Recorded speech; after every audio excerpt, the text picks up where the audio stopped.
മഴത്തോട് മുൻപിലെ പുത്തൻ സ്റ്റോറിയിലേക്ക് ഏവർക്കും സ്വാഗതം. ഈ സ്റ്റോറി ഇഷ്ടപ്പെടുവാണെങ്കിൽ സബ്സ്ക്രൈബ് ചെയ്യണേ, അതുപോലെ ലൈക്ക് ചെയ്യാനും ഹൈപ്പ് ചെയ്യാനും മറക്കല്ലേ. അങ്ങനെ മനു അലീനയെ നെടുമ്പുരക്കിൽ തിരിച്ചു കൊണ്ടാക്കാൻ വേണ്ടി പോവുകയാണ്. പോകുന്ന വഴി മനു ചോദിക്കുന്നുണ്ട് ആൻറ്റി അടുത്ത്, നീ യാത്ര പറഞ്ഞോ? ആൻറ്റി എന്താ പറഞ്ഞ്? ഏയ് പ്രത്യേകിച്ചൊന്നും പറഞ്ഞില്ല, എപ്പോഴത്തെയും പോലെ തന്നെ. ആ അത് ശരിയാ, കുറേ ശാപവാക്കൾ നിന്നെ പറഞ്ഞ് കാണും, അത് കേൾക്കാനാണോ നീ ഇങ്ങോട്ട് വന്നത്? ഈ യാത്രയുടെ ആവശ്യം ഉണ്ടായിരുന്നോ? ചെന്ന് വായിരിക്കുന്ന കേൾക്കേണ്ട വല്ലതുണ്ടായിരുന്നോ എന്നും മനു ചോദിക്കുന്നുണ്ട്. അപ്പം അലീന പറയാണ്, ഒന്ന് കാണണമെന്ന് തോന്നി, ഇനി എപ്പോഴെങ്കിലും കാണാൻ പറ്റുമെന്ന് അറിയത്തില്ല. എന്തായാലും ഈ ഭൂമിയിലേക്ക് എന്നെ കൊണ്ടുവന്ന ആളല്ലേ, ചീത്ത പറഞ്ഞാലും വഴക്ക് പറഞ്ഞാലും ഒന്ന് കാണണമെന്ന് തോന്നി. എന്നോടുള്ള ദേഷ്യം കുറഞ്ഞിട്ടില്ല, അതെനിക്ക് മനസ്സിലായി. എന്നാലും പ്രശ്നമില്ല, ഒന്ന് കാണാൻ പറ്റിയല്ലോ എന്ന് അലീന പറയുന്നുണ്ട്. അപ്പം മനു പറയാണ്, നീ എന്തെങ്കിലും സൂചന കൊടുത്തിട്ടുണ്ടോ ആൻറ്റിക്ക്? നിന്നെ കാണുമ്പം എന്തായാലും വെറുതെ ഇരിക്കത്തില്ലല്ലോ എന്ന് മനു ചോദിക്കുന്നുണ്ട്. ചെറിയൊരു സൂചന കൊടുത്തിട്ടുണ്ട്, അതിനും കൂടെ ഞാൻ ഇങ്ങോട്ട് വന്നിട്ടുണ്ടത്. അതെന്ത് സൂചനയെ കൊടുത്തതെന്ന് മനു ചോദിക്കുന്നുണ്ട്.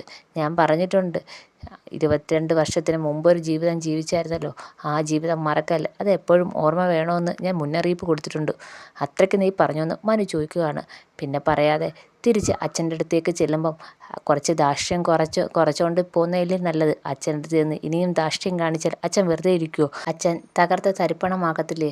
കുറച്ച് വാശിയും വൈരാഗ്യമൊക്കെ കുറയട്ടെന്ന് വിചാരിച്ചാൽ ഞാൻ മുന്നറിയിപ്പ് നൽകിയതെന്ന് അലീന പറയുന്നുണ്ട്. അപ്പോൾ ഉടനെ മനു പറയാണ്, നിനക്ക് തോന്നുന്നുണ്ടോ ആൻറ്റി ഇതൊക്കെ കേട്ട് കഴിഞ്ഞാൽ പേടിക്കുമെന്ന്? ഇനി എന്തായിരിക്കും തിരിച്ചുള്ള പ്രതികരണം നിനക്കറിയാവോ എന്ന് മനു ചോദിക്കുകയാണ്. എന്തായാലും ഞാൻ ഈ കാര്യങ്ങളൊക്കെ മനസ്സിലാക്കിയത് അച്ഛനോട് പറഞ്ഞു കാണുമോ എന്നൊരു ടെൻഷൻ എന്താ ഉണ്ടാവും, അതെന്തായാലും ഉണ്ടാവാമെന്ന് ഇരിക്കത്തില്ല, അതോട്ട് കുറച്ചടങ്ങും. ഇനി നിന്നെ എങ്ങാനും വിളിച്ച് നീ ഇതെങ്ങനെ അറിഞ്ഞ് എന്നൊക്കെ ചോദിച്ച് ബഹളം ഉണ്ടാക്കിയാലോ എന്ന് മനു ചോദിക്കുകയാണ്. എന്തെങ്കിലും ബഹളം ഉണ്ടാക്കിക്കൊണ്ട് വരട്ടെ. അപ്പം ഞാൻ ചോദിക്കുന്നുണ്ട്, ഇതിനു മുമ്പ് 22 വർഷത്തിന് മുമ്പ് നീ നെയ്യാറ്റിൻകര ഒരു ഹോസ്പിറ്റലിൽ ഒരു കുഞ്ഞിന് ജന്മം നൽകിയില്ലയോ എന്ന് ഞാൻ ചോദിക്കും, ഒരു പെൺകുഞ്ഞിന്. അതോടെ മാഡത്തിൻ്റെ വായ അടയ്ക്കും, പിന്നെ ഒന്നും ചോദിക്കത്തില്ല. അങ്ങനെയാണെങ്കിൽ നിനക്ക് അതിപ്പോൾ പറഞ്ഞുകൂടായോ എന്ന് മനു ചോദിക്കുന്നുണ്ട്. അതിപ്പം ചിലപ്പം ഞാൻ പറഞ്ഞു കഴിഞ്ഞാൽ തിരിച്ച് നെടുമ്പുരയിലേക്ക് മാഡം പോവാതിരിക്കും, അത് വേണ്ട. ഇനി മാഡത്തിൻ്റെ നീക്കം എന്താണ്, മാഡം ഇനി എന്ത് ചെയ്യാൻ പോകുന്നത് നോക്കട്ടെ, മാഡത്തിൻ്റെ സ്വഭാവത്തിന് എന്തെങ്കിലും മാറ്റം വരുമെന്ന് നോക്കട്ടെ എന്ന് അലീന പറയുന്നുണ്ട്. പിന്നെ ഇങ്ങോട്ട് വന്നിട്ട് എനിക്ക് എൻ്റെ അമ്മയുടെ സ്നേഹം മാത്രമേ കിട്ടാനുള്ളൂ, അച്ഛൻ സഹോദരങ്ങൾ എല്ലാം കിട്ടിയില്ലേ. അതിലുപരി മനുവേട്ടൻ എപ്പോഴും എന്നെ എല്ലാ കാര്യത്തിലും സപ്പോർട്ട് ചെയ്യുകയും എന്നെ സംരക്ഷിച്ചും മനുവേട്ടനല്ലേ എന്ന് ചോദിക്കുകയാണ്. ഇത് കേൾക്കുമ്പോൾ മനുവിന് ഭയങ്കര സന്തോഷമാകുന്നുണ്ട്. ഇനിയും മനുവേട്ടൻ്റെ സംരക്ഷണം എനിക്ക് ഉണ്ടാകുമെന്ന് ഞാൻ പ്രതീക്ഷിക്കുന്നു എന്ന് പറയുന്ന. ഇത് കേൾക്കുമ്പോൾ മനു ചോദിക്കുകയാണ്, എത്ര കാലത്തേക്ക്? ഞാൻ മരിക്കുന്നത് വരെ. അതിനുശേഷം പിന്നെയും ഒരു ജന്മമുണ്ടെങ്കിൽ അതിനകത്ത് മനുവേട്ടൻ്റെ സംരക്ഷണം വേണമെന്ന് ഞാൻ ആഗ്രഹിക്കുന്നതെന്ന് അലീന പറയാണ്. ഇത് കേൾക്കുമ്പോൾ മനുവിന് ഭയങ്കര സന്തോഷമാകുന്നുണ്ട്. അതിനുശേഷം മനു വണ്ട് നിർത്തിയിട്ട് അലീനയ്ക്ക് ഉറപ്പൊക്കെ കൊടുക്കുന്നുണ്ട്. ഞാൻ എപ്പോഴും നിൻ്റെ കൂടെ തന്നെ ഉണ്ടെന്ന് പറയാണ്.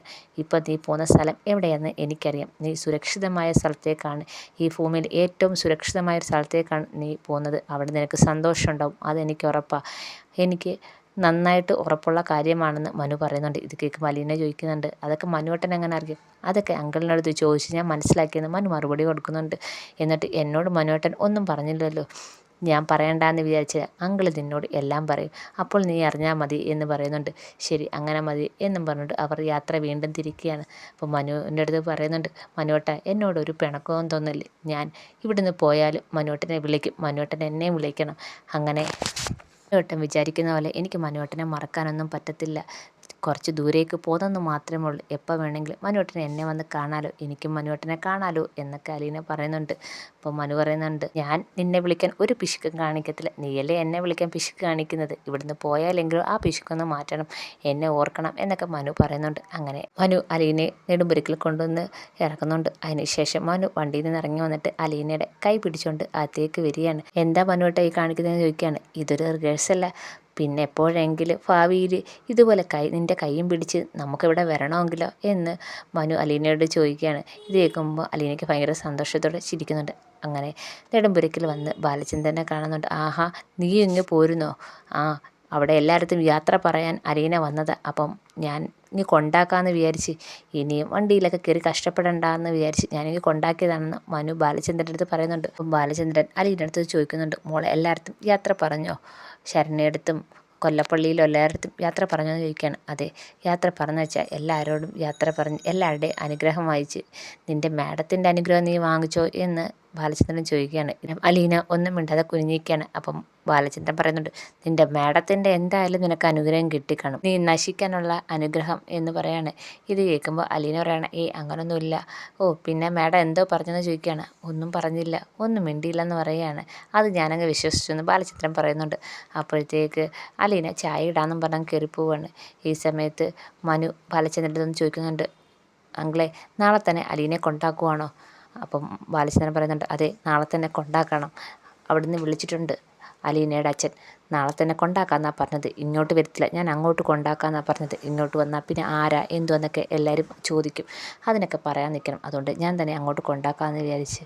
അപ്പം ബാലചന്ദ്രൻ്റെ അടുത്ത് വീണ്ടും മനു ചോദിക്കുന്നുണ്ട്, അപ്പം അലീന ഇവിടുന്ന് പോകാൻ തന്നെ തീരുമാനിച്ചു, ഉറപ്പിച്ച്. അപ്പം ബാലചന്ദ്രൻ പറയുന്നുണ്ട്, എനിക്കിവിടുന്ന് അവളെ വിടാൻ ഒരു താല്പര്യമില്ല, ഇത് അവളുടെ തീരുമാനമാണ് മനു, എൻ്റെ തീരുമാനമല്ല. അപ്പോഴത്തേക്ക് അലീന എല്ലാവർക്കും ചായയൊക്കെ ഇട്ടുകൊണ്ട് വരുന്നുണ്ട്. അതിനുശേഷം നെടുമ്പുരയ്ക്കൽ നിന്ന് ഇറങ്ങുകയാണ്. അപ്പം അലീന അങ്ങോട്ട് ചെല്ലുന്നുണ്ട്. അപ്പം മനു കുറച്ച് വിഷമത്തോടെ അലീനയെ നോക്കുന്നുണ്ട്. അപ്പം പറയുന്നുണ്ട്, മനുവേട്ട നാളെ ഞാൻ പോവുകയാണെങ്കിൽ മനുവേട്ടൻ എന്നെ വിളിക്കണം, ഞാനും മനുവേട്ടനെ വിളിക്കാം എന്ന് പറയുന്നുണ്ട്. അങ്ങനെ മനു ഭയങ്കര സങ്കടത്തോടെ അവിടെ നിന്ന് ഇറങ്ങിയാണ്. അലീനയ്ക്കും നല്ല സങ്കടമുണ്ട്. അതിനുശേഷം ബാലചന്ദ്രൻ്റെ ഫോണിലേക്ക് കോൾ വരികയാണ്. സ്റ്റാൻലി വിളിക്കുന്നുണ്ട്.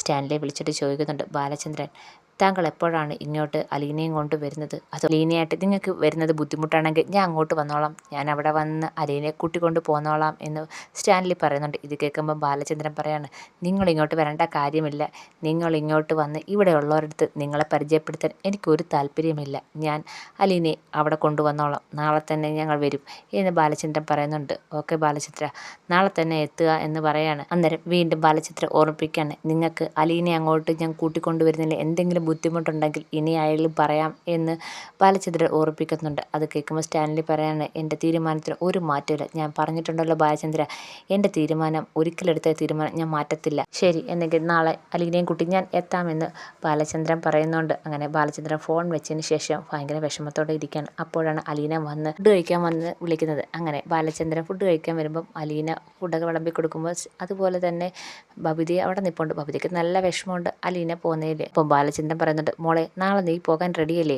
രാവിലെ തന്നെ നമുക്ക് ഇവിടെ നിന്ന് ഇറങ്ങണം, കുറച്ച് ദൂരം ഉണ്ടല്ലോ എന്ന് ബാലചന്ദ്രൻ പറയുന്നുണ്ട്.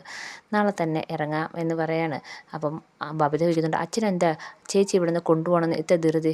പിന്നെ അല്ലാതെ അവൾക്ക് പോകണമെന്ന് പറഞ്ഞ് നിൽക്കുന്നു, അതുകൊണ്ട് ഞാൻ അവിടെ കൊണ്ടാക്കാമെന്ന് വിചാരിച്ചു എന്ന് ബാലചന്ദ്രൻ പറയുന്നുണ്ട്. നാളെ മുതൽ അവളുടെ ജാതകം അങ്ങ് മാറുക, അത്ഭുത ദ്വീപിലെ അമാനുഷികരെ പോലാണോ അച്ഛാ എന്ന് ചോദിക്കുകയാണ്. അപ്പം ഇത് കേൾക്കുമ്പോൾ ബാലചന്ദ്രൻ പറയാണ്, ആലീസിൻ്റെ അത്ഭുത ലോകം ഒന്ന് തിരുത്തി അലീന കണ്ട അത്ഭുത ലോകം, അതേപോലെ ഒരു അത്ഭുത ലോകത്തേക്കാണ് നിന്നെ ഞാൻ കൊണ്ടുപോകുന്നത്. അവിടെ അത്രയ്ക്ക് സുരക്ഷിതയും അത്രയ്ക്കും നല്ല സ്ഥലമാണ്, അവിടെ നിനക്ക് ഒരുപാട് കാര്യങ്ങൾ അറിയാനുണ്ടെന്ന് ബാലചന്ദ്രൻ പറയാണ്. അപ്പം ഇതൊക്കെ കേൾക്കുമ്പോഴത്തേക്ക് അലീന ഇങ്ങനെ ചിരിച്ചുകൊണ്ട് സംസാരിക്കുകയാണ്. പക്ഷേ ബബിത ഭയങ്കര സങ്കടത്തോടെ നിൽക്കുകയാണ്. അപ്പം ബബിതയ്ക്കാണെങ്കിൽ അലീന പോകുന്നത് ഒട്ടും ഇഷ്ടമല്ല, അതിൻ്റെ ഒരു സങ്കടത്തിൽ നിൽക്കുകയാണ്. അതിനുശേഷം എല്ലാവരും ആഹാരം കഴിഞ്ഞ് മുറിയിലേക്ക് പോവുകയാണ്. അപ്പം അലീനയുടെ മുറിയിൽ അലീന ഇങ്ങനെ വിഷമത്തോടെ ഇരിക്കുകയാണ്. അങ്ങോട്ടാണെങ്കിൽ നമ്മുടെ കൃഷ്ണമോള് വരുന്നുണ്ട്. കൃഷ്ണമോള് ചോദിക്കുന്നുണ്ട്, ചേച്ചി ഉറങ്ങിയില്ല? ഉറങ്ങിയില്ല, എനിക്കും ഉറക്കം വന്നില്ല, എനിക്ക് ചേച്ചി നാളെ പോകുന്ന ഓർത്തിട്ട് സങ്കടം വരുന്നുണ്ട് എന്ന് കൃഷ്ണമോള് പറയുന്നുണ്ട്. അപ്പോൾ അലീനയുടെ അടുത്ത് വന്നിരുന്നിട്ട് പറയാണ്, ചേച്ചി ആലോചിച്ചിട്ടുണ്ട്, ചേച്ചി ഇവിടുന്ന് പോയിക്കഴിഞ്ഞാൽ ഇവിടുത്തെ കാര്യങ്ങളൊക്കെ എന്താവുമെന്ന്? അപ്പം അലീന പറയുന്നുണ്ട്, എന്താവാൻ, ഞാൻ പോയി കഴിയുമ്പോഴത്തേക്ക് മാഡം തിരിച്ചു വരും, നിങ്ങളെല്ലാം സന്തോഷത്തോടെ നിങ്ങൾ കഴിയും. ഇത് കേൾക്കുമ്പം കൃഷ്ണമോള് പറയാണ്, അത് ചേച്ചിയുടെ ആഗ്രഹം മാത്രമാണ്, ചേച്ചി ഇവിടെ ഉണ്ടായതുകൊണ്ടല്ലേ ആ ഇത്ര അടങ്ങിയിരിക്കുന്നത്. ചേച്ചി ഇവിടുന്ന് പോയി കഴിഞ്ഞാൽ എന്തൊക്കെ പ്രശ്നം ഉണ്ടാവുമെന്ന് ചേച്ചിക്ക് അറിയാവോ?